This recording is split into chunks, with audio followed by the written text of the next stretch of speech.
Welcome to the Slop Farm. Enjoy the video. You start by writing your full name as officially recorded.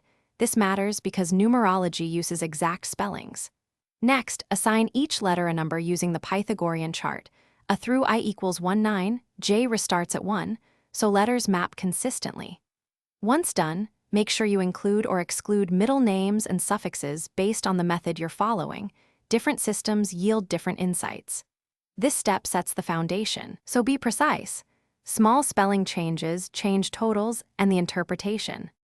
Now convert every letter to its numeric value and sum the values in each name part, first, middle, last, because each part can reveal different traits. Once you have totals, reduce them by adding the digits together until you get a single digit, unless you land on master numbers 11 or 22, which you keep. Make sure to reduce each part separately before combining. This preserves nuance. If you need a final single core number, add the reduced parts and reduce again to 1 digit.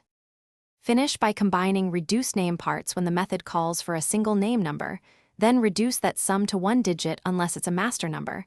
This gives your core name number. Note any master numbers separately because they carry amplified meaning. Once recorded, compare results with variations, drop a middle name or include suffixes to see sensitivity. If things go wrong, recheck your spelling, confirm the Pythagorean chart mapping, and redo the arithmetic step by step to catch any Thanks for watching. Consider subscribing if we helped you today.